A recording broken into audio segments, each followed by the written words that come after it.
Okay, there we go. Ready And to good go. morning. Good Good afternoon, as the morning. case I may guess it be. is. I guess it is afternoon now. Yeah.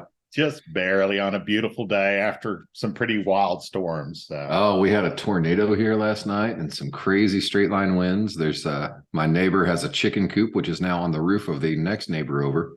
oh man. And then stuff like their trampoline got picked up and thrown, and there's a whole bunch of damage all over the place. I've been going around trying to help folks out today. There's a bunch of fences down and roofs blown up and all kinds of stuff. So it was pretty crazy. Yeah, so my one of my best friends, Bernie, just moved into a brand new house out in San Marcos, Mm-hmm. and the garage is full of boxes. So both cars were sitting outside, Oh and no. the hail hit. And he said he said they actually went to the center of the house because it was so scary. Wow. And he came out afterwards, only 10 or 15 minutes, and he came out afterwards, and the cars were ruined. He said Wow. they had hail marks all over them.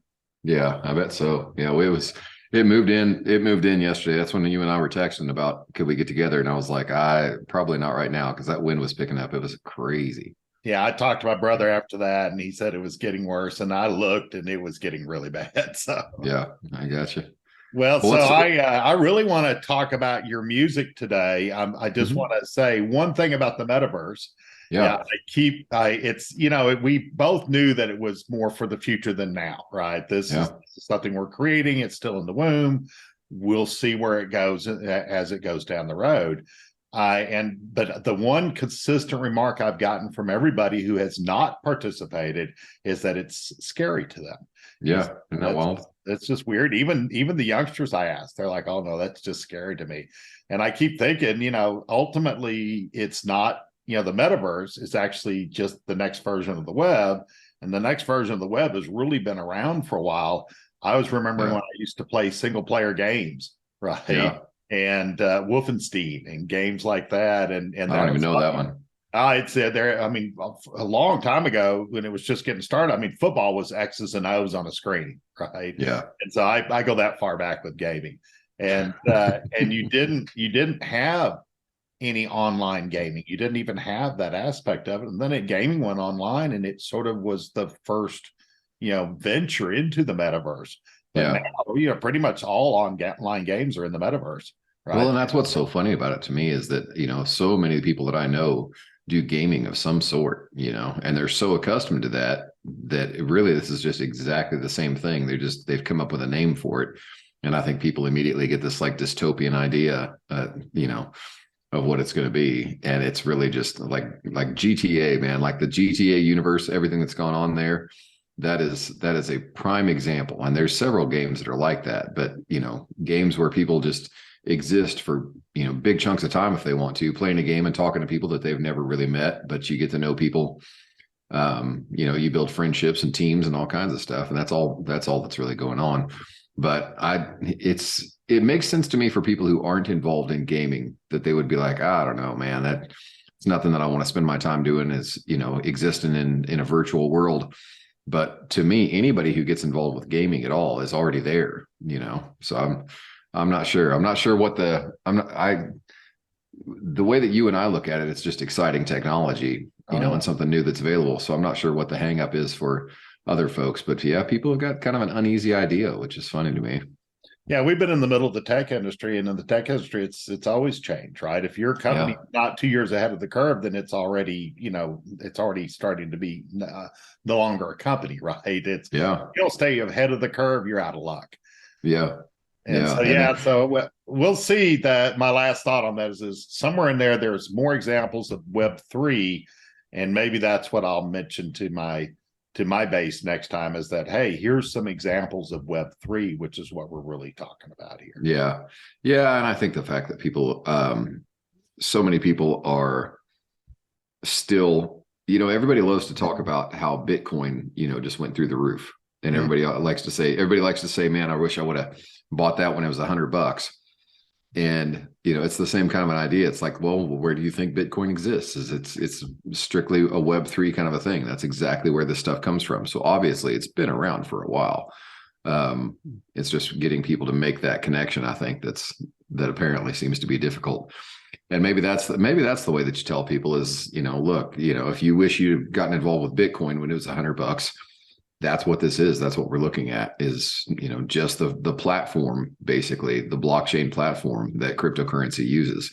And you don't have to know anything about it. You don't have to, because a lot of people still don't understand what cryptocurrency is or how it works and that kind of thing. And I think anytime you have something that people don't understand, people are usually fearful of something they don't understand. And I mean, I'm as guilty as anybody. I poo-pooed the whole idea when I first learned about Bitcoin, and I'm kicking myself now, obviously. Yeah. How many of those people bought a few Bitcoins and are it's crazy what a few Bitcoins are worth now, right? Yeah. Well, like I've done searching for property way up north, like from Idaho, like Eastern Washington across Idaho to Montana is where I'd really like to, buy a long-time future home, or a long-time home for my future.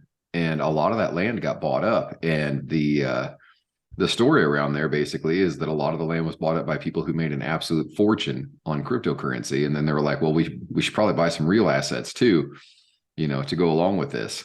And the prices went up because people were just, making money hand over fist in crypto. And they're like, well, we need real assets too. And so they started buying up land. Yeah, that's better than the Chinese buying us out, darn it. So yeah, so exactly. Yeah, so we'll see that it's the bottom line is that it is out there. It'll become common. It'll become, what they say, 25% of the people will be spending time in the metaverse in the next couple of years. It's coming, but it's not here. And in the meantime, life goes on. So one of the things that's going on is your next album is taking shape, and you got into the studio. And so I did finally a little bit about that. Yeah. Finally got into the studio. Yeah. Well, it's 3 times. It's the 3rd time that I tried making this album. And the very first time I broke my neck. Like literally. That's when that was February of 2020. Is shortly thereafter, like March of 2020 is when I started recording. And what I didn't realize was that in February, I broke my neck, but I didn't know it. I knew I was injured, but I didn't know it was broken. And so in March, when I went in to start recording music, I tried to sing and nothing would come out. I had vocal paralysis. So speaking like this, just at this low tone of voice and this very relaxed way to use your vocal cords was fine. But as soon as I pressured those vocal cords, the vocal folds to actually push music through or singing, they just stopped working, and it freaked me out because I was literally standing in front of a microphone and I went, and nothing came out. Oh, man. And that's actually why I went to the doctor. I was like, something is wrong. Like I've lost the ability to sing. And they did an x-ray and they said, I will always remember this moment because the doctor was standing behind the x-ray screen and he says, oh shit. Yeah, you don't want to hear that. Not what you want to hear from a doctor. Yeah. And I was like, and so I leaned over. I was like, hey, that's not really what I wanted to hear. What's up? And he says, well, when did you break your neck? And I instantly knew, oh my God, I broke it in February. And so basically the inflammation and then the bone growth, the bone spur that came from the break in my neck had pinched off the nerves that control that part. So and did so he have to re-break it to fix it, or no? I guess traction. You couldn't really do that, not with your neck. No, exactly. No, I did a bunch of therapy. I did a bunch of traction. And a bunch of like physical therapy stuff, and eventually was able to open that channel up to where the nerves could do what they're supposed to do. And then I had to learn to sing again. Sing again. Wow. Yeah, and it took quite a while to get the muscle control back and all that kind of stuff. So anyway, that was the first time I tried recording. The second time I went into the studio with a whole bunch of great musicians, excellent musicians. And we were in the studio for 3 days working on this music. And in 3 days, we didn't get a single song done, not even one. And the vibe just, whatever that thing that needs to gel when people make music together, it just wasn't there. And I knew all these guys and I had played music with all these guys. And I just get the feeling like almost supernaturally that it just wasn't the right time, to have all these great musicians and all of us just kind of looking at each other going, something's not coming together. This doesn't feel right. So literally at the end of the 3 days, we all just kind of went, this just isn't working. No offense to any of us, because we're all, good at what we do. but it just wasn't happening. And so I spent a chunk of money on that studio time, and only to find out that I got nothing from it. So I kind of put the album on the back shelf for a while, on the back burner. And I had a buddy of mine reach out to me, and he's like, man, it's just been so long since you put out music, because I haven't put out an album since 2017. And he said, you got to get in the studio and get some new music made. And I was like, yeah, man, I've tried a couple of times and it's not coming together. And so I was at lunch with a buddy of mine who is a tremendously talented musician who makes completely different style of music. He's actually a funk and R&B artist. And I was just telling him, man, I really would like to make some new music, but it just hasn't come together. And he and I were talking about, he said, well, what would you think about making a funk and R&B album? Because I could make one of those with you. And I was like, that'd be a ton of fun. Let's do that. So we sat down over the course of a couple of meetings and played some songs and everything. And he kept coming back to these songs that I was going to put on the previous album, the one that wasn't coming together. He's like, man, I really want to make those songs instead. And I was like, oh, dude, that's not even your style. He's like, yeah, but I really want the opportunity to do it. And I really love these songs way more than the funk and R&B stuff we're doing. I think we need to make this album. And I said, well, if you think you got it in you, if you want to get together and give it a shot, let's get together and give it a shot. So I went ahead and booked the studio time, and man, it was just awesome. It was unbelievable how cool it was. And part of it, I think, maybe was bringing in musicians that I hadn't worked with before, that come from a different background, that play different kinds of music. And not that we put out a funk and R&B album by any stretch of the imagination, but we put out a rock album. So the other couple of things that I've put out have been sort of country leaning. And this one doesn't sound like country at all. This one came out, and maybe that's what the problem was before when I was trying to make it, is it's like, just the universe telling me we don't, it's not time for another country album. It's time to put out a rock album. So we put together, all together. We didn't record all these. We recorded 5 songs, but all together I've got 12 songs that will eventually be, I think, on the full release. So this will be an EP. This will be like 5 songs that'll be available late this year. And I'll probably release a couple of singles from that along the way, of just letting people know what it sounds like and getting people prepared that it sounds different than what it did before. But I'm super excited about it. Yeah. And so you went from 3 days with no songs to 1 day and 5 songs. Yeah. So I guess it was time. So, yeah, that's how we got together. It was really funny. We were going over one of the songs that we couldn't quite figure out what we wanted to do. And we came to the realization that the song was based on a drum beat. Like that's what this song needs to be. It needs to be based around a cool drum beat. And the drummer, we're like, man, what do we do? What do we do? We're kicking around these ideas. And the drummer just sits back and he goes, I got it. Wow. and like he literally just walked over to the drums. He goes, it sounds like this. And we're like, yes, that's what it sounds like. Right. So there was a lot of those moments. I call them goosebump moments. And that's what was going wrong last time we tried to record, is like everything just felt like drudgery. It felt like work. Like, okay, do it again. Okay, do it again. No, that didn't feel right. Do it again. And with the last 2 albums that I made in the past, there were so many goosebump moments where we're like, somebody comes up with an idea. We're like, oh my God, that's it right there. Let's do that. And I was looking for those goosebump moments, and there were Gesundheit. No, excuse me. There were countless goosebump moments last Thursday when we were in the studio. So yeah, we recorded 5 songs in 1 day. And then the next day, thrills along the way too, right? Because I remember you said your lead guitarist quit the day before. Yeah. The guy that was going to play guitar just up, and he said, man, I got too many things going on. I can't make it tomorrow. We're like, it's tomorrow. He's like, oh, I got to teach these lessons. I just can't take the time out to do it. So my friend Chris Watson is the guy who's producing it with me. He said, well, man, we've got to have a guitar player. He said, we're just gonna have to send this to somebody afterward. And I said, I don't want to send it to somebody afterward. I want a guitar player right there where we can all bounce ideas off each other, because it's that synergy that I'm looking for. And I think I told you about that. All the guitar players I know are country style guitar players, and I didn't want to do country. And so I said, man, I just need a young guy that plays like modern rock. And all of a sudden, Chris goes, I know the guy that can do that. And he's in Dallas. So he's only, an hour away. And I don't know if he'll be available at last minute's notice or not, but I can sure text him and try and call in a favor. And so sure enough, it was probably less than 3 minutes. He texted me back and said, he's in, he'll be here tomorrow. So there were some magical moments where stuff just came together. And once we got in there, I felt like it was the right thing to do. I felt like everything came together. And then the last day that we were there, which was, again, we were only there for 2 days. So last Friday, we were going to track all of the organ parts, the electric piano, and then all the vocals. And I was like, man, I don't know if I can do 5 songs. Because when you record, you typically sing these things 10 times in a row.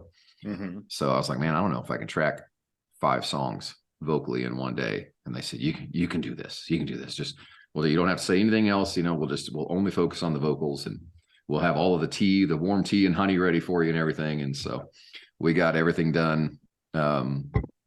And I was really pleased. There was one song, it's that one that you know about that I wrote for my daughter, mm-hmm. that Chris is actually a highly trained professional piano and keys player. That's what he does for a living. That's all he does for a living, is he plays with big name bands and he plays the piano. And so he's exceptionally good, and I'm exceptionally not most of the time. But well, I think you sound good, but okay. I know that's a musician thing, right? It is, you know, and I had to work on that. I had to work on that lack of self-confidence, because when you're in the studio with people that are just, you know, top notch, it can have a tendency to make you feel like a bit of a hack.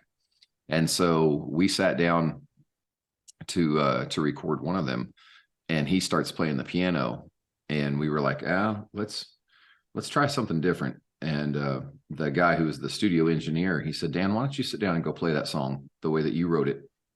And let's just listen to it that way. And I sat down, and literally everybody in the studio just went, that's it. That's exactly what the song's supposed to sound like. And so I honestly didn't plan on playing piano for that song, because Chris is such an accomplished keys player. But it felt really good to have the group sit there and go, man, that's what that song needs to sound like. So anyway, I ended up playing piano on that one and another one, where in the past, well, I guess on the Hemingway album, I played one song on the piano. But typically I bring in like a really top-notch piano player who's 10 times better than me on the talent scale, on the skill scale. But it just reminded me that if you measure yourself on a linear scale of, say, skill or talent, right? You have one person who is, let's say, a 0, just can't do it at all. Like me playing basketball. Don't even hand me a basketball, I'll embarrass myself. You know, and then on the other hand, you have Michael Jordan, right? Mm-hmm. And if you measure yourself on the scale of that, you know, most of us are going to fall pretty far short. And it's the same kind of thing with musical talent. When you're into a creative pursuit like that, or like writing, it's not a linear scale that you can compare yourself from one person to the next, because creative pursuits are so different that it's almost like I envisioned it like a disc or like a sphere, maybe, where your talent, your skill, your creativity, all of that stuff is contained in this thing that looks kind of like an album. And what goes on that album is unique to you. Mm-hmm. And so maybe on a scale of 1 to 10, you know, compared to a master piano player, maybe I'm a 5, you know. But when you blend it together with all those other things, it becomes a whole creation. It becomes a whole planar view. And I almost imagined like 2 of these things revolving around each other, so that when Chris and I were playing together, you know, he would sit down at the organ and I would sit down at the piano. And when you put the 2 of those things together, a new magic happens that brings a beauty that maybe I couldn't have pulled off by myself, or maybe he couldn't have pulled off by himself. And it's odd the way that talents and gifts and creativity meet up. So it's a lot like, I think, when you and I started working on the books, you know, like you brought me a book and I was like, man, this is a really freaking great book. Mm-hmm. And then we started working through characters and working through character voices and stuff, and everything grows in this new way. And I think that's the only way to get there, I think, is to be willing to match your talents up or meet them up with someone who does something differently than you do. I think that's it's like 1 and 1 makes 3 instead of 2, you know? Yeah, it's a team thing, right? So yeah, it's, I mean, it's one thing for you to do it by yourself. It's another thing to pull in other people and get that energy. And as you mentioned basketball, and you could say, okay, Michael Jordan was the best, but he had Scottie Pippen and he had these other people around him that made his talent, that allowed him to express his talent in those ways that was very unique to the Chicago Bulls. And will always, and will always be thought of not just as Michael Jordan, but as this, and always remembered as this fantastic team that won all of these, awards and all these medals and went off to the Olympics and did all these incredible things, right? Yeah. Well, and like you had this experience, I think, at Dell that, even with all of the talent that you have, had it just been you, if you were to take, let's say there were 10 people on your team at Dell, and you divided up everything that you guys did, right, into multiples of 10, right? So let's say you did $1 billion in business or whatever. 10% of that might have been yours. But had it just been you without the team, you might have only gotten to 7% or 6%. It's like there is that synergy of collaboration and just motivating one another. And I was started thinking about that ever since I got out of the studio, that the things, whether it was in the business world or the creative world, the things that I've always been the most pleased with that came out the best, always had a team around it. It doesn't matter how self-reliant you are or how talented an individual is. I think it's got to be almost never that something brilliant comes from just one person. I just listened to a podcast from Eric Weinstein, who's a brilliant thinker, Einstein level thinker. And he brought up that Albert Einstein, we think of like the theory of relativity as this, like he figured it out. Well, his best friend was a mathematician and Einstein was not. And so Einstein actually presented the theory of relativity 3 times. The first time it was completely screwed up, like nothing about it worked. The second time there was a major mathematical error in it. And only the third time did it actually come out into the theory of relativity that we all know that has become the basis of so much of modern physics. And the best friend, who was the top level mathematician, was the one working with him on it, saying, yeah, but there's a mistake here. Yeah, but did you think about it this way? And so even things I think a lot of times that we think of as solitary pursuits, it wouldn't be what it is without, the teamwork, someone else there. And Steve Jobs called it an A team, right? I'll always remember. In fact, that's what happened to me at Dell. Is my best years at Dell, I had an A team around me. I had, a genius technician and, a genius front man. And I was the guy that was working between the techs and the salespeople because I could see both sides. And all of it was just working together. And we did incredible things because of that. And I always remembered Steve, I read his book and I've always remembered his focus on having an A team around him. That was the most important thing. So my dad told me, he said, there's nothing more important than having good people around you. And if you find one, hold them tight because it's such a rare thing. It's not so easy. It took you 3 tries to get to the right gestalt and get an album done with a bunch of other people that then became your team. So I think so. And on one hand, there's the collaboration and the synergy that comes from that. And on the other hand, or at the same time rather, when you go work out, let's say you go to the gym by yourself and you're willing to do a certain amount of work and you feel like you pushed yourself pretty hard. If you go to the gym with somebody else, there's just that I wouldn't necessarily call it competition. You're still in just competition with yourself, but it elevates your performance because there's someone else there to compare yourself against or to, I hate to say impress, but sometimes it's just about, I need to impress this person with what I do. And I think bringing other people into your sphere, bringing other people into your circle elevates your own performance simply because there's other people there watching. You're a big time golfer, and I've heard people say before that their favorite times playing golf is like a 4-man scramble, things like that, where, when they've got, even if it's just an audience of 1, they have a tendency to step up their game more so than if you're just out there on your own. Or if you're playing with somebody better than you, it tends to step up your game because for me, I'm enjoying the heck out of watching somebody play that good. And then I just naturally tend to play better. So. Yeah. Yeah, it's amazing how the human mind works that way. And I guess that's what I've just been focusing on in the last several days, ever since I got out of the studio, is thinking about that. You know, what are the areas where I want to do better creatively, or just, you know, at life, where I'm trying to do something on my own, knowing damn good and well that the physics of performance dictate that you'll do better if there's someone else involved, you know. Whether that's going out to exercise every morning like I do, like yoga is a great example. I have this paid app that I subscribe to called Do You, and it's a fantastic yoga app, especially for the price. But when I go to a yoga class, when I, you know, and I've got to drive, I don't know, 25 minutes to get there, and I have to pay for it, but I'm in a room of, you know, 10 or 12 people. And I swear to God, I can literally do the same series of movements in that class that I do watching that app, but it feels about a million times better. Yeah. When there's someone, you know, when there's other people, just, you know, just that energy of other people around, and you're just so much more motivated when people are involved. So I don't know. I guess if there's a moral of the story to me from me today in the podcast, it's, you know, look at your life and figure out where you're being solitary and where you might benefit if there's somebody else, you know, even in proximity. I like that. Yeah, especially at the end of the pandemic, that's just a good message in general. Oh gosh, yeah.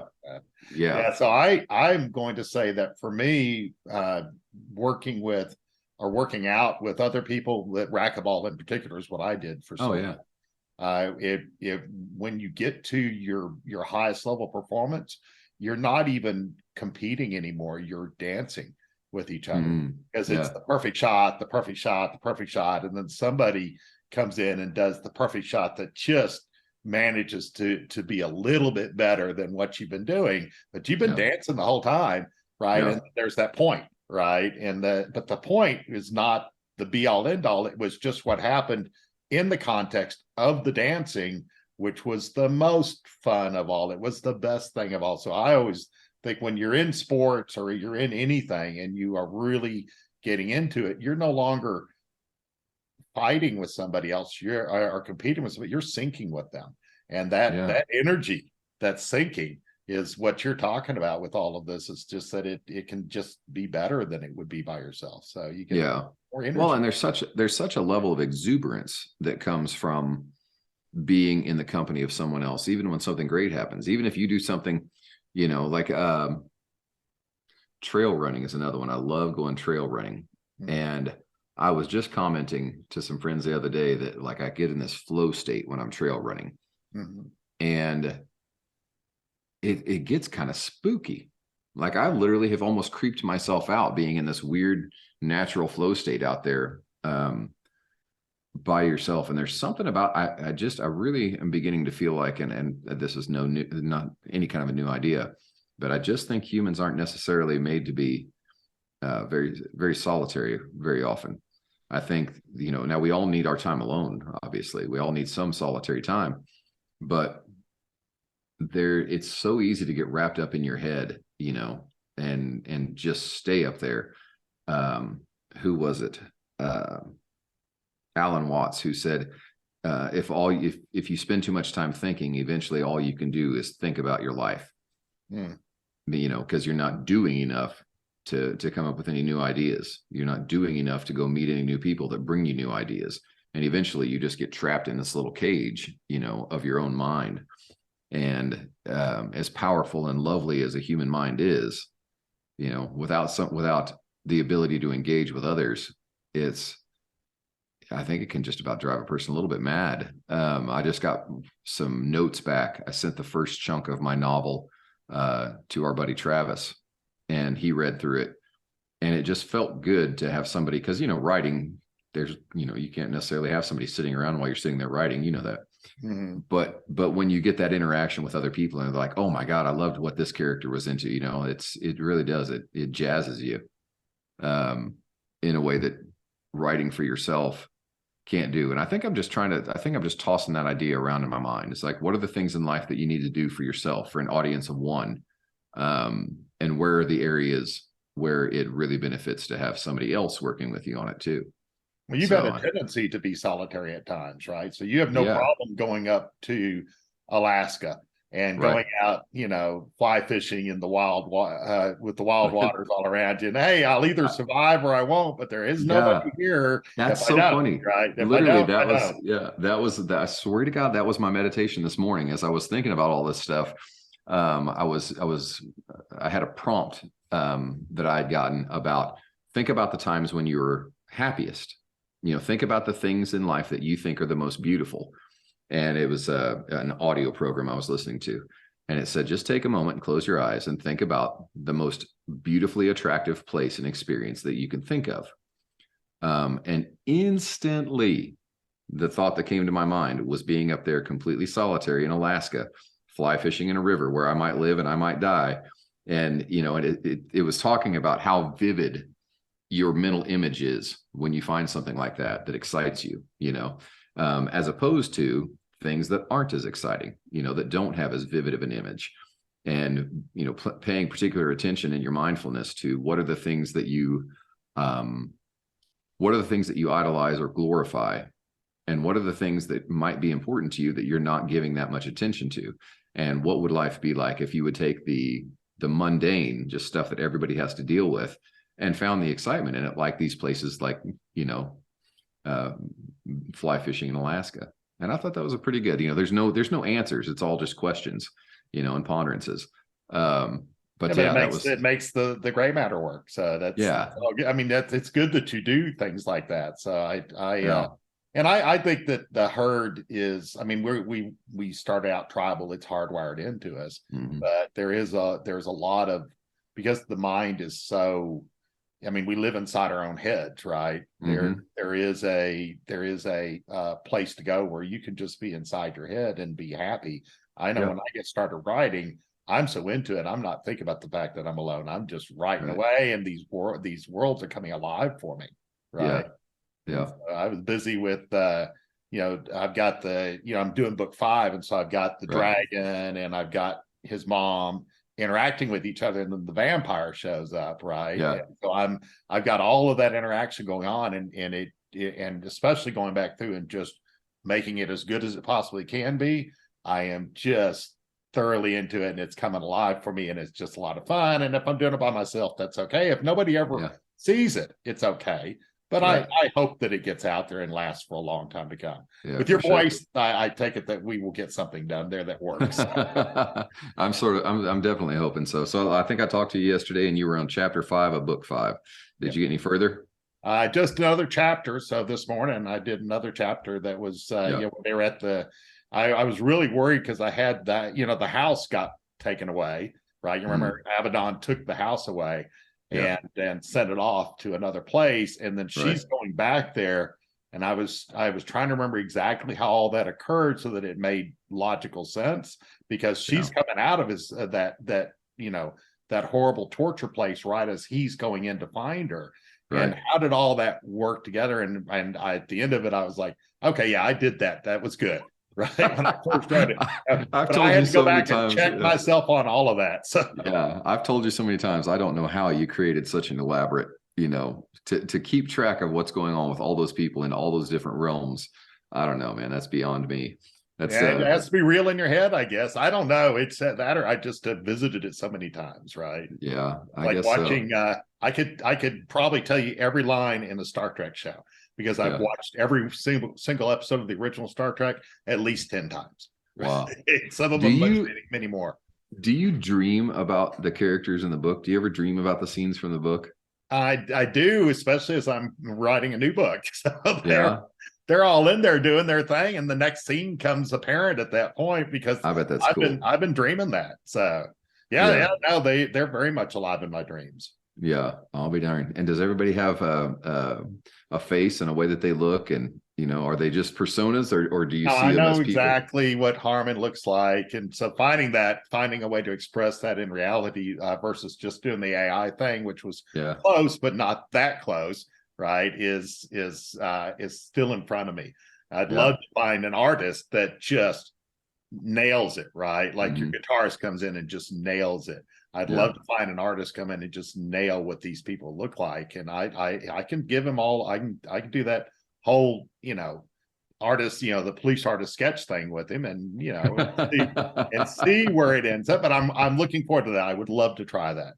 Yeah, that'll be an exciting part of things. I was thinking about after our last conversation about manga and anime, and there's so many ways that people get involved.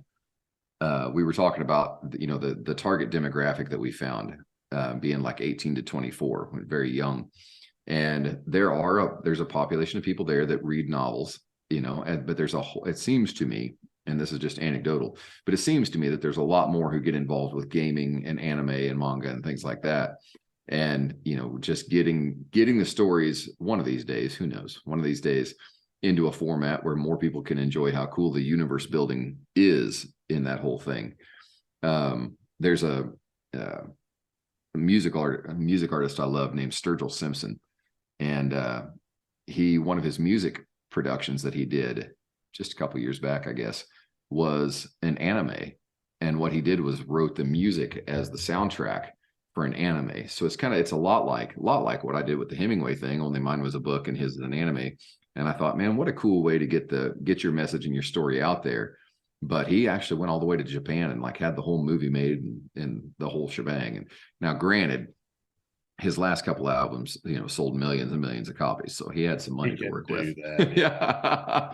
Yeah. But he took like a year off and just, went to Japan and created this whole movie. And honestly, it didn't, some people raved about it and some people said it wasn't any good, but he made something totally new. Nobody had ever done an anime and written all the music like that, as far as I know. And I just think it's cool just to find new ways to get your story out there. So and so some stories like this whole Celestial Wars universe is expanding all the time, right? It just begs for more stories to be written. What about something like the Hemingway Project? Do you find yourself going, because those are really powerful characters, right? Yeah. And all being driven by the 13 pieces of silver, or the 30 pieces of silver. Yeah. Right? And so it's all being driven by a supernatural element that makes it even more powerful. But the boy, doing the crack cocaine that comes to a very, very different place in life. The one who's uses the bargain to save his girl, the daughter and her mother, right? Which made me cry, right? So those are all just fantastic characters. Even the last guy, right? The Western guy, are just to me, living characters that deserve more. Do you really go back and ever think about that, or have you moved on? That's funny that you mentioned. I had a group reach out to me a while back that was wanting to put together an arts festival. I haven't talked to him in a little while, but one of the ideas that they had is because they were huge fans of the project, and they said, we'd like to make one element of this arts festival an interactive thing where people get into the world that you created and the characters you created, and they come up with additional stories and fan fiction and artwork and things. And I have to be honest and say I was so overwhelmed and sort of humbled to the point of embarrassment that somebody would make that kind of investment and say, hey, we want to see how far these characters can go. I'd never in a million years would I have imagined people wanting to go to that level. And so no, the short answer is no. I never thought about going in and adding more. But other people have, obviously. But other people have. Yeah. So did that ever get done? No, I should probably call him and find out. You should follow up. I think I was embarrassed and humbled by the experience. And I was like, you don't want to do that. Out there, you got to pay attention to them, darn it. I guess so. I think we're out of time, John. Yeah, we're out of time. It's, as always, it's fantastic and it ends too soon, but I will see you again sooner than later. Exactly. All right. We'll talk soon. Okay. Bye-bye. Bye.